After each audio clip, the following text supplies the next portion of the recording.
Is the assailant still nearby?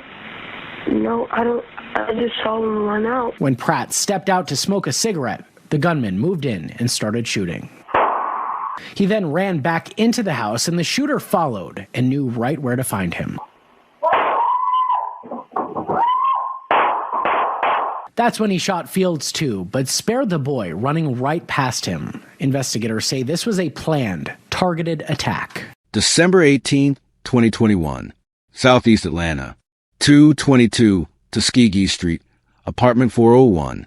Christmas lights are still glowing in the windows. Inside, two children sleep peacefully while their parents, Stanley Pratt and Centeria Fields, rest in their bedroom. The morning is quiet, calm, normal, but outside, someone is watching. A figure dressed entirely in black stands near the apartment entrance. This person has been there for nearly 2 hours, waiting in the freezing morning air, waiting for one specific moment, waiting for one specific person. At around 7 a.m., Stanley Pratt, 46 years old, steps outside for his usual morning cigarette. It's routine, something he does every day. But this morning, that routine will cost him everything. The moment Stanley appears, the gunman moves. One shot to the face. Stanley stumbles backward, blood pouring from his wounds, desperately trying to get back inside to safety. But the shooter doesn't run. He doesn't flee. Instead, he follows Stanley into the apartment. Inside, 41-year-old Centeria Fields is in the bedroom. The gunman moves through the apartment like he's been there before. No confusion, no hesitation. He knows exactly where he's going. Multiple shots are fired in the bedroom. Stanley Pratt and Centeria Fields are both killed. And throughout all of this, their two children, an 11-year-old boy and his 6-year-old sibling, are inside the home. The 11-year-old wakes up to the sound of gunfire. He runs to his parents' bedroom and finds them both on the floor. In a panic, he calls 911, his voice shaking as he tells the operator what he's seeing. Here's what makes this case even more disturbing. There was no forced entry. Nothing was stolen. The killer knew the layout of the apartment. He knew Stanley's morning routine. He knew exactly when Stanley would step outside. This wasn't a robbery gone wrong. This wasn't random violence. This was an execution. And it was all caught on camera. A Nest camera inside the living room recorded Stanley retreating into the bedroom, the shooter following close behind. Outside, security footage shows the gunman lurking in the shadows for hours before striking. Detective Jarion Shepard from the Atlanta Police Homicide Cold Case Unit believes the killer knew Stanley personally, someone from his inner circle, someone he trusted. And Centeria? She was just in the wrong place at the worst possible time. Despite having video evidence, despite having footage of the attack, this case went cold. The person responsible is still out there. Now, let's take a closer look at what investigators found and hear directly from the family members who are still searching for answers. Good morning, Andrew Smith, Atlanta Homicide Commander. Thank you all for joining us today as we have some information we would like to put out. We really need the community's help in this. Referring to the double homicide of Stanley Pratt and Centeria Fields, this happened during the early morning hours of December 18th, 2021. This occurred in southeast Atlanta at 222 Tuskegee Street, Southeast, apartment 401. On the early morning hours, Mr. Pratt and Ms. Fields were shot to death. This occurred in the presence of an 11-year-old. Right now, I'm going to hand the case over to Detective Shepard, who is the lead on this cold case. So, Detective Jarion Shepard, Homicide Cold Case Unit. Like Lieutenant said, this incident happened December 18th, 2021, in the early morning hours, about 7 o'clock. Mr. Pratt walked outside to smoke a cigarette. Also on video, we have the perpetrator lingering in the area, waiting on him to come out. At that time, the perpetrator approached him, shot him one time in the face, Mr. Pratt retreated back into his bedroom, seeking shelter. The perpetrator then followed him into the bedroom. That's where he gunned down both Mr. Pratt and Ms. Fields within earshot and eyesight of their 11-year-old child and 6-year-old child.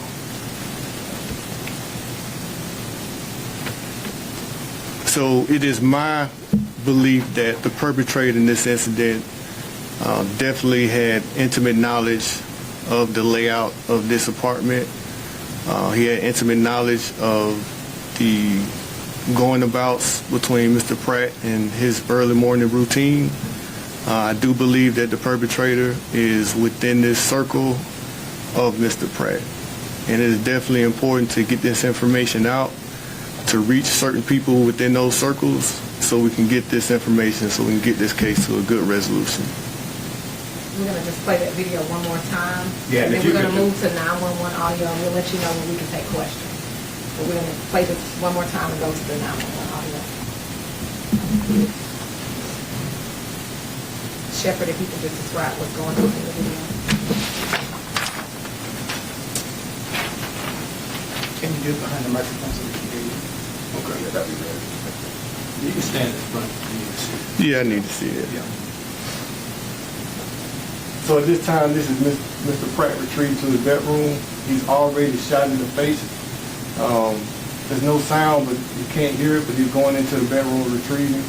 He's gargling because he's gargling blood. The purpose is the perpetrator follows him in. He shoots him several times, including Ms. Fields, and that's the 11-year-old son that was on the couch, actually ran out right beside the offender. And he goes back in, he finds his parents shot to death. And there was a 6-year-old child that was also in the bedroom in the back. Where the couple was shot? Correct. Not in this bedroom, but in a Another different bedroom. So, correct. Next, we're going to have the 911 audio.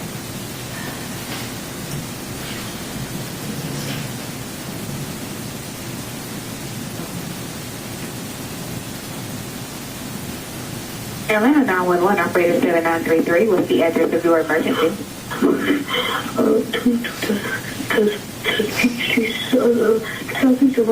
My parents' house. They've been shot. Okay, take a deep breath and tell me what the address is because I can't understand you. 222 Tuskegee Street, Southeast Atlanta. Okay, 222 Tuskegee Street, Southeast Atlanta? Mm-hmm. Is this an apartment complex? Yes, ma'am. What's the apartment number? The building 400 door. Calm down, take a breath. You said building 400? 401. You're building 400, apartment 401? Mm-hmm. And you said your parents have been shot? Yes. Okay, stay on the line for me. I'm going to transfer to the ambulance, okay? Don't hang up. Please.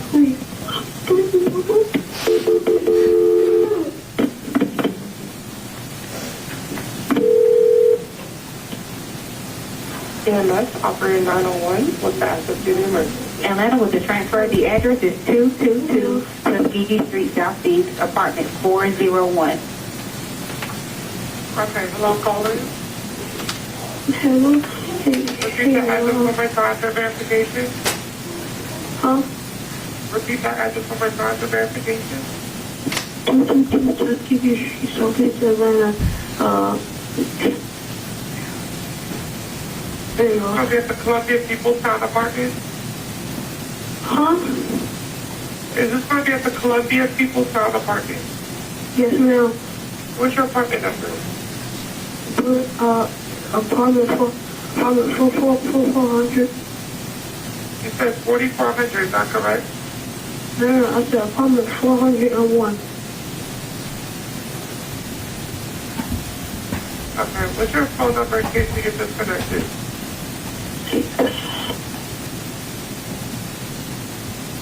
Tell me exactly what happened. So I was asleep. I woke up hearing gunshots, and I woke up and my parents were on the floor. I went to my phone and I called the police. And I received a complete phone because I don't know how to my parents. Okay, so both of your parents were shot, is that correct? Yes, ma'am. Okay, Elena, can we get fire PD? I'm not a which operator. 7933, they're already started. Okay, hello? Hello? Okay, give me 1 minute. I'm just Okay, updating all the can I call my dad? okay? I have to ask you a couple questions to update the paramedics, okay? Okay, please. Okay. Alright. Give me 1 minute. Alright. And you said both of your parents were shot, is that correct? Yes, ma'am. Okay. Alright. Okay, give me 1 minute. How far is it away? I'm not allowed to give ETAs, but we do have this call sent over at dispatch. I have a couple questions to ask you. You're doing great, okay? Is the Stanley still nearby? No, I don't. I just saw him run out. Okay. Is there any serious bleeding?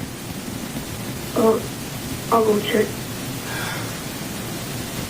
Okay, go check and then come right back to the phone, okay?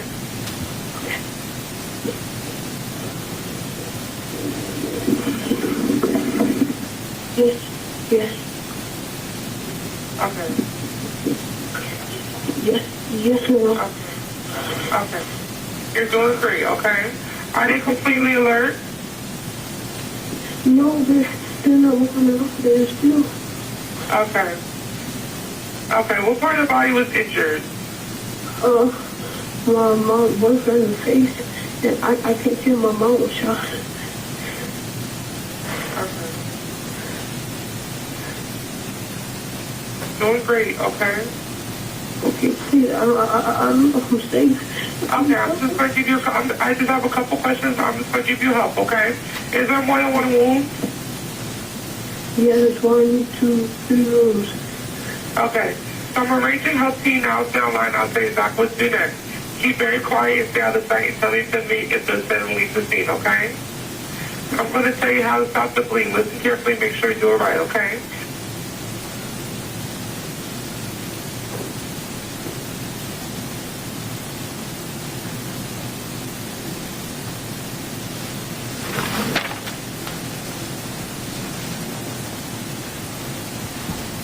Everyone, this is Sean Pratt. He is the cousin of Stanley Pratt.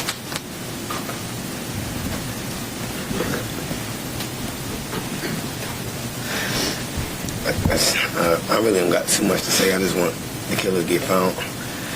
It's a lot of pain. You see what we going through. So, I mean, just get them for. I don't want to do no threats and nothing like that. Just get them off the streets before we get them. I mean, I don't know what else to say. Really. Yeah.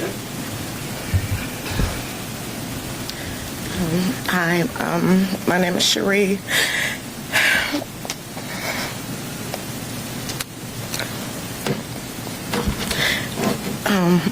I'm the mother of Stanley's 3 oldest children, and also now a grandparent.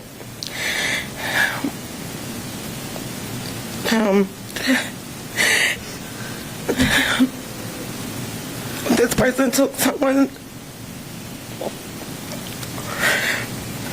means a lot to our family. Not only did they take Stanley, but they took CC. All while 2 children was in the home. A week before Christmas, the Christmas decorations is up in the house. Her son is on the couch.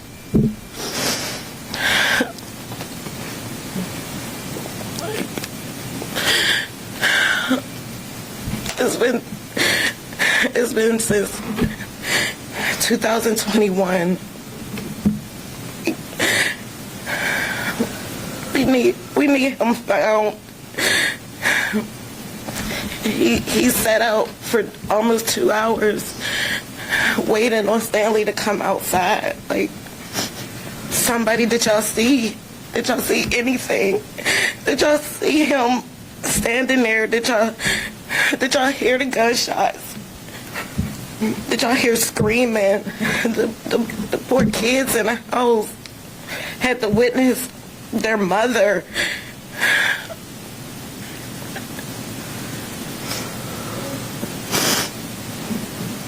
I just don't know what else to say. Like, y'all, somebody please help us and help solve this case. This hurts really bad. Stanley was a father of 7 children. I am the mother of 3, oldest. All of his children and his family were hurting. Cece's family and children are hurting. Please, y'all. We want to get justice.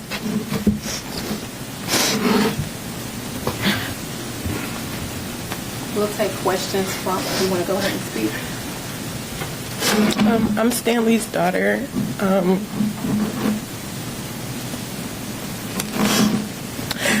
He was just starting to come back around and be there for us. Whoever did this took him at the time where he was trying the hardest in his life to do good. I have his first grandchild, and now he can't meet him. He doesn't know what he looks like. We have to now go to a gravesite so he can see him, and so he can know that he had a granddad. Whoever did this, you took a loved man. You took a trying man. And that's the worst thing that you can do. So if anybody has any information, please just give it, say it, even if it's anonymous. That's all I have to say. Justice for my dad.